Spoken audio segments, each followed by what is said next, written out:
안녕하세요, 여러분. 고대 괴담 채널에 오신 것을 환영합니다. 오늘은 그날 밤 태백산이 깨어났다 라는 이야기를 들어보겠습니다. 조선 숙종 39년 태백산 능선 위에 달이 3번 붉게 겹친 해였다.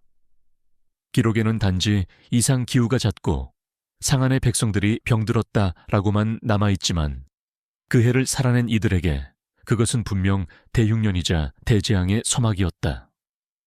봄은 오지 않았고 여름은 익지 않았으며 가을은 썩은 냄새만 남겼다. 비는 내리지 않는데도 논바닥은 검게 물러 있었고 아이들은 이유 없이 피를 토했다. 무당들은 입을 다물었고 관청은 제문을 불태웠다. 누군가는 이 모든 것이 하늘의 노여움이라 했고 누군가는 오래된 이름을 입 밖에 내는 순간 목소리를 잃었다. 나는 그해 음력 7월 태백산 기슭의 작은 서고로 발령받았다. 이름은 이도윤, 정오품도 되지 않는 미천한 설이었다. 나의 임무는 단순했다.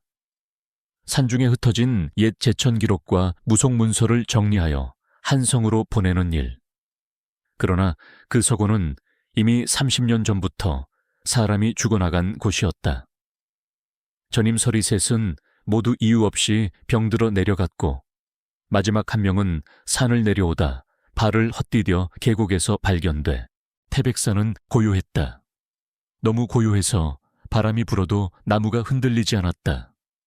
안개는 해가 떠도 거치지 않았고 새는 울지 않았다. 서구 앞에 매달린 작은 청동종은 밤낮없이 미세한 울림을 냈으나 정작 손으로 만져보면 미동조차 없었다. 나는 첫날 밤 등잔불 아래에서 문서를 펼치다 그 소리를 들었다. 눈앞 귀를 환나는 그 이름을 알고 있었다. 당군 신화 속 하늘의 아들이자 인간 세계에 법과 질서를 내린 존재. 그러나 이 문서의 필체는 이상했다.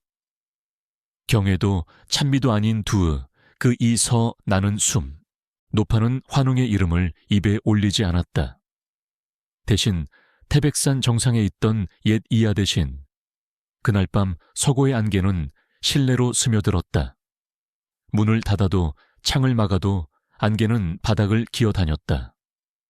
등잔불이 흔들리자 벽의 도형이 움직였다. 환웅의 형상이 미세하게 고개를 돌렸다. 그리고 나는 보았다. 그림자 속에서 송아 나는 도망치지 못했다. 발이 바닥에 붙은 듯 움직이지 않았다. 대신 서구 깊숙한 곳에서 봉인된 나무개 하나가 스스로 열렸다. 안에는 오래된 천조각과 핏가들. 그 순간 나는 깨달았다. 이 모든 것은 우연이 아니었다. 태백산의 흉년, 붉은 달, 병든 아이들, 그리고 나의 발령. 혈통이 밖에서 북소리가 들렸다. 죄를 알리는 소리였다. 이미 밤은 삼경을 넘겼다. 이르므리 안개 속 길은 기억보다 가팔랐다. 태백산의 밤은 소리를 삼켰고 북소리는 가까워졌다 멀어지기를 반복했다. 마치 누군가 나를 시험하듯 올바른 방향을 일부러 헷갈리게 하는 듯했다. 숲의 나무들은 서로의 그림자를 밟지 않으려는 사람처럼 조금씩 비켜 서 있었고 그 사이로 보이는 하늘은 먹물처럼 검었다. 나는 숨을 고르며 걸었다. 걸을수록 발바닥이 차가워졌고 흙은 젖지 않았는데도 피냄새가 스며 나왔다. 제천단의 흔적은 돌무더기였다. 허물어졌으나 질서는 남아있었다. 원형으로 배치된 돌들 가운데 하나만이 유독 붉게 물들어 있었고 그 앞에는 꺼진 횃불이 반쯤 땅에 묻혀 있었다. 그 순간 바람이 불었다. 그러나 횃불의 재는 날리지 않았다. 대신 돌무더기 아래에서 아이의 웃음소리가 났다. 웃음은 짧고 가벼웠지만 끝에는 울음이 붙어 있었다. 돌아가야 한다. 누군가의 목소리였다. 나이가 가늠되지 않는, 그러나 분명 사람의 음성이었다. 나는 고개를 들었다. 제천단 뒤편 나무 그림자 사이에서 흰 소복의 여인이 서 있었다. 얼굴은 보이지 않았고 머리카락만이 바람과 반대로 흘렀다. 그녀의 손에는 작은 방울이 매달린 끈이 쥐어져 있었다. 방울은 흔들리지 않았지만 귓속에서는 쇳소리가 울렸다. 여긴 네가 올 곳이 아니다. 나는 한 발 물러섰다. 그때 바닥에 돌 하나가 뒤집히며 오래된 혈문이 드러났다. 피로 그린 문양은 하늘에서 내려오는 형상을 닮아 있었고 중심에는 사람의 이름이 지워진 자리가 있었다. 여인은 그 자리를 바라보다가 고개를 저었다. 지워졌다고 끝난 게 아니야. 이름은 지워도 피는 남아. 그녀는 자신을 산당의 무당이라 소개하지 않았다. 대신 오래전 제천단에서 노래를 불렀던 사람이라고 했다. 노래는 신을 부르는 것이 아니라 신을 붙잡는 사슬이었다고. 환웅은 내려왔으나 떠나지 못했다. 인간이 그를 필요로 했고 그 대가로 피를 약속했기 때문이다. 약속이 끊긴 날 그는 분노하지 않았다. 대신 기다렸다. 기다림이 가장 무서운 신을 만든다. 여인의 말이 끝나자 숲의 어둠이 한 걸음 다가왔다. 나무의 그림자가 늘어나 제천단을 덮었고 돌 사이로 거꾸로 찍힌 발자국이 나타났다. 발자국은 내 앞에서 멈췄다. 나는 숨을 삼켰다. 공기가 목 안으로 들어오지 않았다. 그때 산 아래에서 종소리가 울렸다. 서고의 종이었다. 울리지 않아야 할 것이 울리고 있었다. 여인은 나를 바라보며 마지막으로 말했다. 돌아가서 기록을 봐. 네 집안의 이름이 나온다. 그게 네가 여기에 불린 이유다. 나는 제천단을 등지고 내려왔다. 내려오는 길은 올라올 때보다 길었다. 안개는 옅어졌으나 대신 사람의 속삭임이 늘었다. 모두 같은 말을 반복했다. 약속을 갚아라. 석에 도착했을 때 문은 열려 있었다. 안에는 등잔불이 켜져 있었고 내가 떠나기 전보다 문서가 더 늘어나 있었다. 새로 추가된 기록은 조선 초의 것이었다. 환웅을 신으로 부르지 말고 산의 주인으로 기록하라는 명이 적혀 있었다. 그리고 그 아래 재물의 명단. 마지막 이름을 보는 순간 손에서 종이가 미끄러졌다. 그 이름은 이씨, 나의 가문이었다. 나는 이해했다. 내가 서리로 발령된 것은 우연이 아니었다. 기록을 정리하라는 명은 사실 기억을 되살리라는 명이었다. 환웅은 완전히 깨어나지 않았다. 그러나 깨어날 준비는 끝나가고 있었다. 붉은 달이 다시 떠오를 때 약속의 피가 필요했다. 그리고 그 피는 도망칠 수 없는 혈통의 것이었다. 서고의 종이 다시 울렸다. 이번에는 분명히 누군가가 종을 잡고 흔들고 있었다. 나는 문을 향해 천천히 고개를 들었다. 문 밖에는 그림자가 서 있었다. 사람의 형태였으나 머리 위에는 하늘의 형상이 겹쳐 있었다. 그가 입을 열었다. 이제 기억했느냐? 그의 목소리는 크지 않았다. 그러나 서고의 벽과 바닥, 문서의 섬유 속으로 스며들어 천천히 울렸다. 나는 대답하지 못했다. 혀가 굳은 듯 입안에서 움직이지 않았다. 그림자는 한 걸음 앞으로 나왔다. 등잔불이 흔들렸고 빛은 그의 얼굴을 끝내 비추지 못했다. 대신 바닥에 들이운 형상이 먼저 변했다. 사람의 그림자 아래로 날개처럼 갈라진 어둠이 덧붙었다가 다시 합쳐졌다. 기억은 도망치지 않는다. 그는 조용히 말했다. 기억을 버린 쪽이 먼저 썩을 뿐이다. 나는 서고의 문서들을 붙잡았다. 손끝에 닿는 종이의 질감이 살아있는 살처럼 느껴졌다. 기록은 더 이상 글자가 아니었다. 각 장마다 숨이 붙어 있었고 펼칠 때마다 낮은 신음이 새어나왔다. 나는 가장 오래된 묶음을 집어들었다. 봉인은 깨져 있었고 봉인끈에는 마른 혈흔이 남아 있었다. 태백산 제천, 하늘의 아들이 내려오다. 그를 모신 자들은 이름을 얻고 그를 묶은 자들은 피를 바치다. 문장 사이사이에 낯선 표식이 끼어 있었다. 한자는 아니었고 무속의 기호도 아니었다. 그것은 이름을 부르지 않기 위한 표식이었다. 부르면 응답하는 존재를 표식으로만 가두기 위한 오래된 약속. 그러나 다음 장에서 필체가 급격히 달라졌다. 급하고 떨리고 두려움에 젖어 있었다. 피가 모자라다. 아이를 택했다. 산이 조용해졌다. 나는 문서를 덮었다. 등 뒤에서 숨소리가 가까워졌다. 그러나 뒤돌아보지 않았다. 뒤돌아보면 부른 것이 된다는 문장이 머릿속을 스쳤기 때문이다. 대신 서고의 구석에 놓인 거울을 바라보았다. 금이 간 청동 거울. 밤에 보아서는 안 되는 물건이었다. 거울 속에 나는 나였다. 그러나 눈동자 속에는 산의 그림자가 겹쳐 있었다. 너는 묻고 있다. 그가 말했다. 왜 하필 너인가? 나는 고개를 끄덕였다. 그 순간 거울 속에 내가 입을 열었다. 내 목소리였으나 말투는 낯설었다.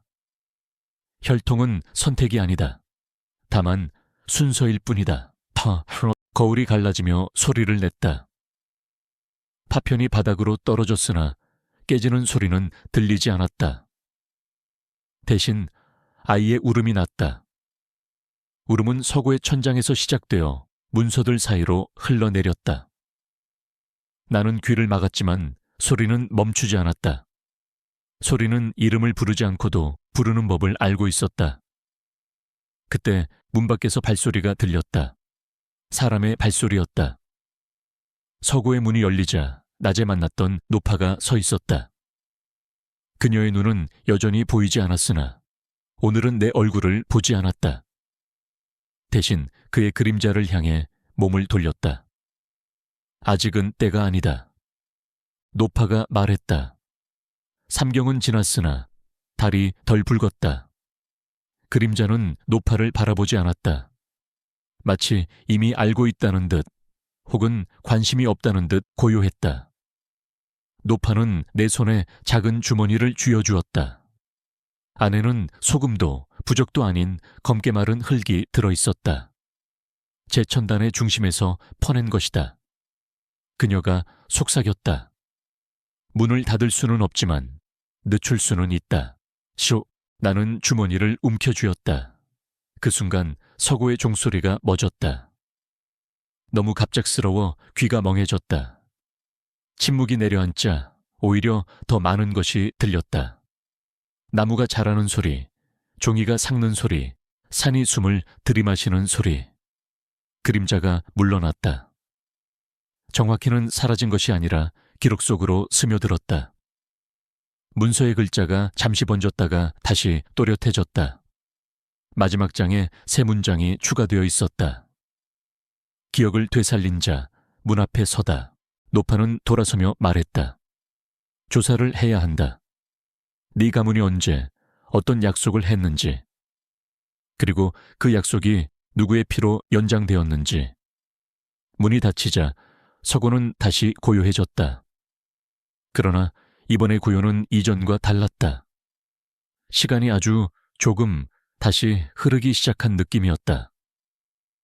나는 책상 앞에 앉아 숨을 고르고 가문의 족보가 묶인 상자를 열었다.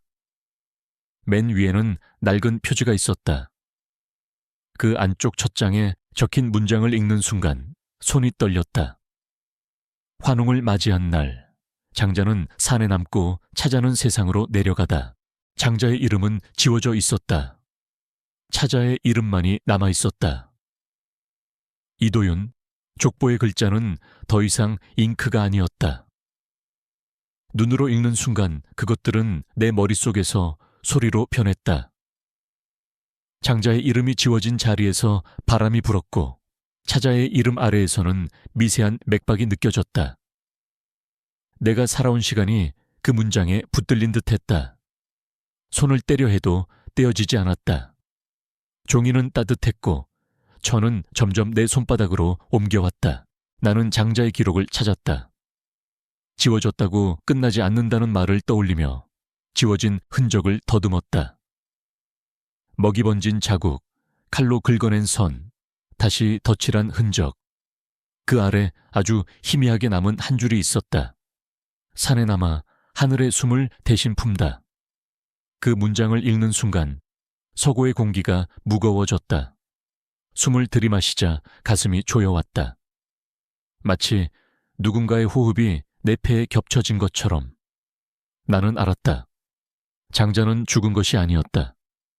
남아있었다. 죽음보다 오래, 이름보다 깊게. 그날 이후로 밤마다 같은 꿈을 꾸었다.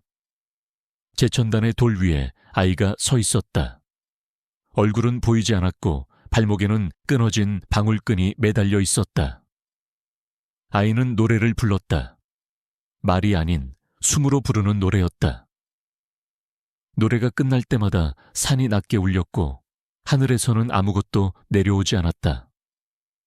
대신 산이 하늘을 올려다보는 느낌이 들었다. 셋째 밤, 나는 더 이상 참지 못하고 노파를 찾아갔다. 그녀의 집은 마을 끝, 길이 더 이상 이어지지 않는 곳에 있었다. 문을 두드리자 문은 열리지 않았지만 안에서 목소리가 나왔다. 들어오지 마라. 이미 많이 들여다봤다. 나는 족보의 이야기를 했다. 장자와 찾아, 지워진 이름, 남아있는 숨. 노파는 한참 침묵하다가 말했다. 그 아이는 재물이 아니었다. 그럼 무엇이었습니까? 문이었다. 노파는 오래된 천을 펼쳤다. 그 위에는 제천단의 도형이 그려져 있었고 중심에는 사람이 아닌 자리가 표시되어 있었다. 자리는 비어 있었지만 비어 있음 자체가 표시였다. 환웅은 신이었지만 머무는 법을 몰랐다. 내려오는 법만 알았지. 그래서 인간이 문을 만들었다. 열고 닫는 문. 아이를 아이의 몸으로. 나는 목이 말랐다. 노파는 말을 이었다. 문은 완전히 닫히면 산이 죽고 완전히 열리면 인간이 죽는다. 그래서 늘 반쯤 열어두었다. 피로. 그날 밤 붉은 달이 다시 떠올랐다. 완전한 붉음은 아니었으나 가장자리가 검게 타들어 가고 있었다. 서고의 종이 울렸다. 이번에는 규칙적이었다. 3번 멈춤 1번. 기록 속에서 본 신호였다. 제천을 다시 시작하라는 뜻. 나는 제천단으로 향했다. 이번에는 안개가 길을 막지 않았다. 오히려 길이 스스로 열렸다. 돌무더기 앞에는 이미 사람들이 서 있었다. 마을의 장정들, 관청의 아전, 그리고 얼굴을 가린 한성의 관리. 그들의 눈은 비어 있었고 손에는 재물 목록이 들려 있었다. 목록의 맨 아래 빈칸 하나가 남아 있었다. 이름을 적어야 합니다. 관리의 목소리는 떨리지 않았다. 나는 종이를 내려다보았다. 빈칸은 나를 향해 있었다. 그때 제천단의 중심에서 숨소리가 들렸다. 아이의 숨이 아니었다. 어른의 것도 아니었다. 산의 숨이었다. 숨은 말이 되어 흘러나왔다. 차자는 내려가고 장자는 남는다. 나는 알았다. 선택은 이미 끝났다는 것을. 내가 여기 온 순간 빈칸은 채워진 것이나 다름없었다. 그러나 노파의 말이 떠올랐다. 문은 닫을 수는 없어도 다르게 열 수는 있다고. 나는 종이를 찢었다. 관리의 얼굴이 일그러졌고 장정들이 한 걸음 다가왔다. 그 순간 제천단의 돌이 갈라지며 안에서 검은 흙이 솟아올랐다. 노파가 준 흙과 같은 냄새였다. 나는 그 흙을 중심에 뿌리며 외쳤다. 피가 아니라 기억으로 갚겠다. 산이 울부짖었다.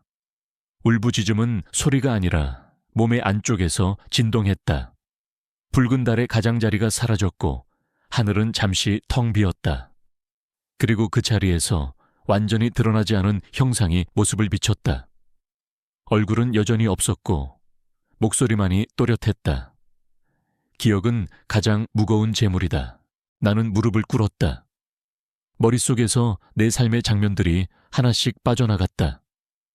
이름, 얼굴, 집의 냄새, 어머니의 목소리. 대신 오래된 장면들이 밀려왔다. 제천단의 노래, 아이의 숨, 장자의 자리. 나는 더 이상 내가 누구인지 확신할 수 없었다. 그러나 문은 흔들렸다. 반쯤 열려있던 문이 다른 각도로 기울었다. 의식이 끝났을 때 사람들은 흩어졌다. 누구도 나를 보지 않았다. 관리도 장정도 마치 처음부터 없었던 것처럼. 제천단에는 돌무더기만 남아있었고 중심에는 작은 온기가 남아있었다. 손을 대자 아직 따뜻했다. 나는 서고로 돌아왔다. 문서들은 조용했다. 종은 울리지 않았다. 족보를 펼치자 차자의 이름 아래에 작은 주석이 추가되어 있었다. 문을 움직인 자, 그 아래 장자의 자리에는 여전히 이름이 없었다. 그러나 빈 칸이 아니었다. 숨의 흔적이 남아있었다. 밖에서 아이들이 웃는 소리가 들렸다. 이번에는 울음이 섞이지 않았다. 나는 등잔불을 끄지 못했다. 어둠이 다시 문을 찾을까 두려웠기 때문이다. 그러나 불빛 아래 마지막 문장이 서서히 나타났다. 문은 닫히지 않았다. 다만 보는 법이 바뀌었을 뿐이다. 서구의 밤은 이전보다 길어졌다. 불을 껐을 때와 켰을 때의 차이가 흐려졌고 시간은 종이처럼 접혀 서로 겹쳤다. 나는 더 이상 잠을 자지 못했다. 눈을 감으면 문이 보였고 눈을 뜨면 기록이 나를 보고 있었다. 종이 위의 글자는 고요했지만 그 고요는 침묵이 아니라 기다림이었다. 며칠 뒤 관청에서 정갈이 도착했다. 태백산 인근에서 역병이 멎었다는 소식이었다. 아이들의 열이 내리고 논바닥의 검은 물러짐이 말라갔다. 사람들은 하늘에 감사했고 관리들은 제천의 공을 문서로 정리하라 명했다. 그러나 그 문서에는 나의 이름이 없었다. 대신 익명의 서리 한 명이 기록을 정리했다는 문장만 남았다. 나는 서구에 있으면서도 이미 서구 밖의 사람이 된 셈이었다. 노파는 다시 오지 않았다. 마을 끝의 집은 비어 있었고 문지방에는 오래된 흙자국만 남아 있었다. 나는 그 흙을 밟지 않으려 했으나 어느새 신발 밑창에 묻어 있었다. 흙은 떨어지지 않았다. 털어낼수록 더 깊이 스며들었다. 그것은 제천단의 중심에서 퍼낸 흙이자 문이 지나간 자리의 흔적이었다. 서고의 깊은 곳에서 새로운 기록이 발견되었다. 봉인은 없었고 표지도 없었다. 종이는 다른 문서보다 얇았고 글씨는 마치 숨으로 눌러 쓴 듯 희미했다. 문을 움직인 뒤 산은 조용해진다. 그러나 조용함은 끝이 아니라 균형이다. 다음 장에는 그림이 있었다. 제천단의 도형이 아닌 산맥의 단면. 하늘과 땅 사이에 얇은 틈이 그려져 있었고 그 틈을 가로지르는 선 하나가 표시되어 있었다. 선 옆에는 이렇게 적혀 있었다. 차자의 역할은 길을 바꾸는 것, 장자의 역할은 길을 버티는 것. 그날 밤 서구의 종이 다시 울렸다. 이번에는 규칙이 없었다. 한 번 울리고 멈추고 다시 두 번. 누군가 실수로 울린 것처럼 어설펐다. 나는 문을 열었다. 안개는 없었고 달빛은 창백했다. 서구 앞 마당에 한 아이가 서 있었다. 나이를 가늠할 수 없었고 얼굴은 평범했다.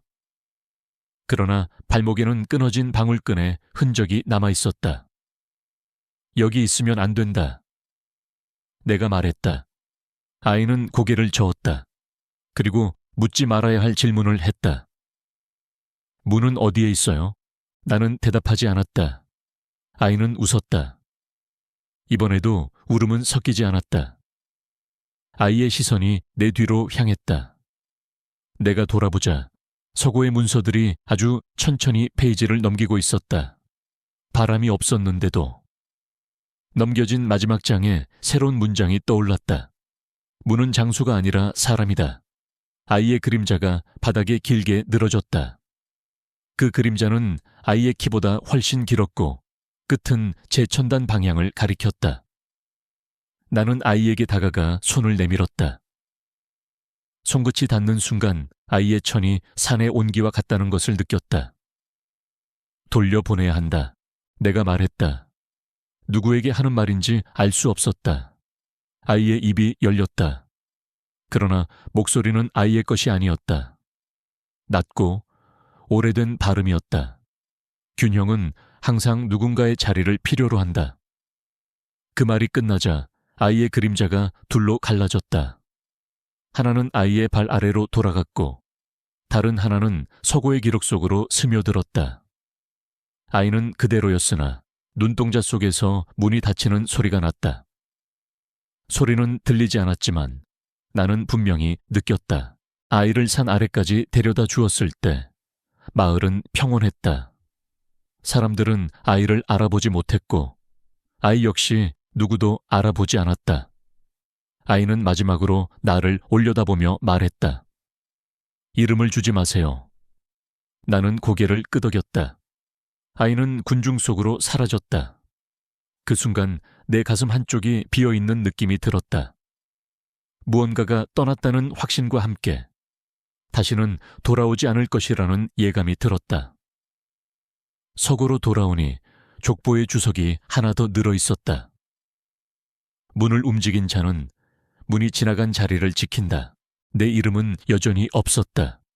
대신 빈칸이 하나 생겼다. 이번에는 지워진 흔적이 아니었다. 처음부터 적히지 않기로 한 자리였다.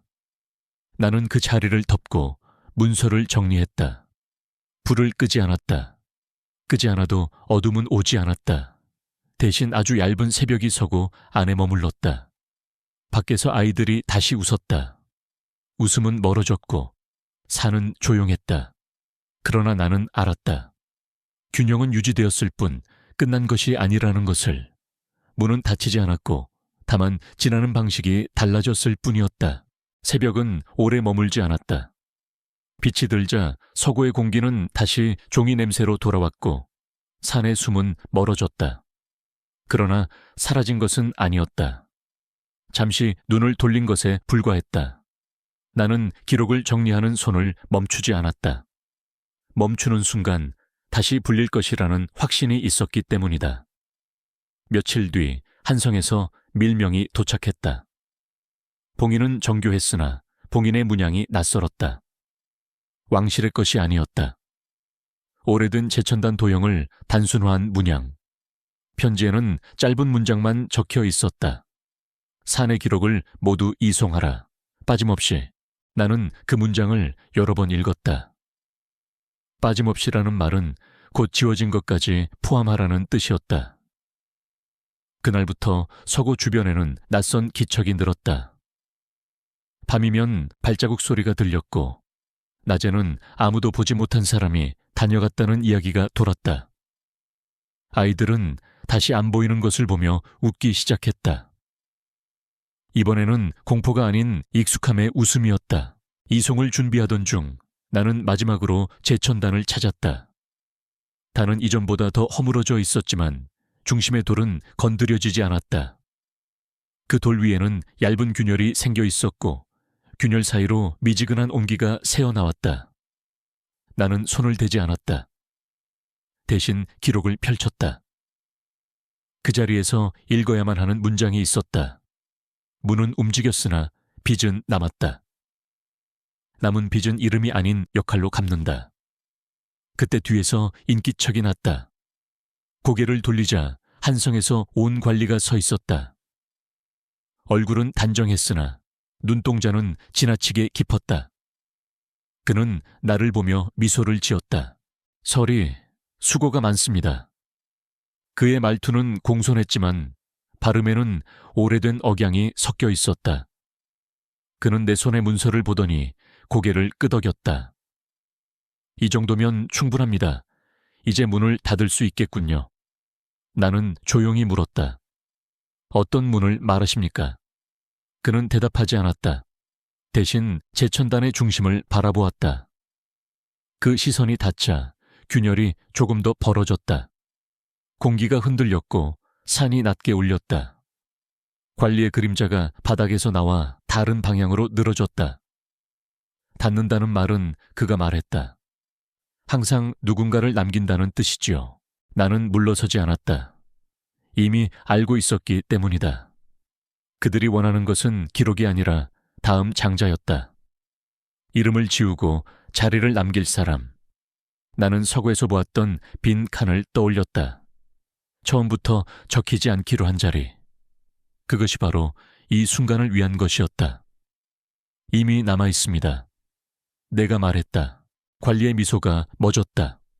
그는 처음으로 나를 똑바로 바라보았다. 그 눈 속에는 하늘의 색이 아니었다. 산의 색이 있었다. 나는 기록을 펼쳐 마지막 장을 보여주었다. 거기에는 새로운 문장이 있었다. 내가 쓴 것이 아니었고 그렇다고 누군가가 쓴 흔적도 없었다. 문은 사람을 필요로 하지 않는다. 사람이 문을 필요로 할 뿐이다. 그 순간 제천단의 균열이 멈췄다. 옹이는 서서히 식었고 산의 울림은 가라앉았다. 관리의 그림자가 제자리로 돌아갔다. 그는 한 걸음 물러나더니 아무 말 없이 돌아섰다. 그의 발자국은 남지 않았다. 마치 처음부터 오지 않았던 것처럼. 나는 제천단에 등을 돌렸다. 돌아오는 길에 안개는 없었고 길은 분명했다. 서구로 돌아오자 이송을 위한 상자들이 스스로 닫혀 있었다. 밀명은 책상 위에서 재로 변해 있었다. 아무도 가져갈 수 없게 그날 밤 마지막으로 종이 울렸다. 아주 작게 한 번. 작별의 소리였다. 나는 불을 껐다. 어둠은 오지 않았다. 대신 산의 숨이 아주 멀리서 고르게 들렸다. 균형은 다시 잡혔다. 그러나 그 균형 위에 서 있는 것이 무엇인지는 기록하지 않기로 했다. 서고는 비워졌다. 이송상자들은 그대로였지만 옮길 손이 사라졌다. 관청에서는 더 이상 재촉하지 않았고 마을 사람들은 산 이야기를 꺼내지 않았다. 기록이 없는 사건은 곧 없었던 일이 되었다. 아이들의 웃음은 멎었고 노는 제때 익었다. 태백산은 다시 산의 얼굴을 가졌다. 그 평온이 오래될수록 나는 더 자주 기록을 덮었다. 덮는 행위 자체가 하나의 봉인이 되었기 때문이다. 어느 날 서고의 가장 낮은 서랍에서 얇은 종이 한 장을 발견했다. 이전에는 분명 없던 것이었다. 글씨는 내 필체와 닮았으나 내가 쓴 기억은 없었다. 남겨진 자는 지키지 않는다. 흘러가게 둔다. 그 문장을 읽는 순간 가슴의 빈자리가 다시 욱신거렸다. 떠난 것은 돌아오지 않았고 남은 것은 머무르지 않았다. 그게 균형의 방식이었다. 나는 종이를 태웠다. 쟤는 곧바로 바닥으로 떨어지지 않고 잠시 공중에 머물렀다. 마치 어디로 가야 할지 스스로 결정하는 듯 했다가 이내 서고의 바닥 틈으로 스며들었다. 계절이 바뀌었다. 붉은 달은 더 오르지 않았고 제천단의 균열은 흙으로 메워졌다. 사람들은 안도했고 역사는 단순해졌다. 나는 서고를 떠날 준비를 했다. 떠나는 날 아침 종은 울리지 않았다. 대신 바람이 문서를 한 장 넘겼다.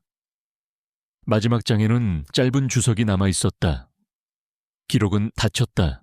나는 고개를 끄덕이고 문을 나섰다. 산길은 평범했고 안개는 없었다. 마을 어귀에서 아이 하나가 나를 올려다보았다. 이름을 묻지 않았다. 아이의 발목에는 아무것도 매달려 있지 않았다. 그러나 아이의 그림자는 짧지 않았다. 햇빛이 분명한데도 그림자는 산 쪽으로 길게 늘어져 있었다. 아저씨, 아이가 말했다. 여기 따뜻해요. 아이의 손바닥에는 검게 마른 흙 한 줌이 있었다. 제천단의 중심에서 보았던 것과 같은 온기였다.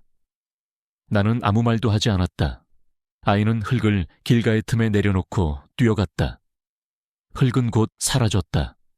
아니, 사라진 것처럼 보였다. 나는 마지막으로 태백산을 돌아보았다. 산은 고요했고 그 고요는 위협이 아니었다. 그러나 나는 알았다. 문은 닫히지 않았고 다만 기록되지 않는 방식으로 열려 있다는 것을. 돌아서는 순간 등 뒤에서 아주 낮은 숨소리가 들렸다. 바람도 종도 아닌 소리였다. 나는 돌아보지 않았다. 돌아보는 순간 이름이 생길까 두려웠기 때문이다. 대신 마음속으로만 적었다. 이 산에는 기록에 남지 않는 자리가 하나 있다는 것을, 그리고 그 자리는 언제나 따뜻하다는 것을.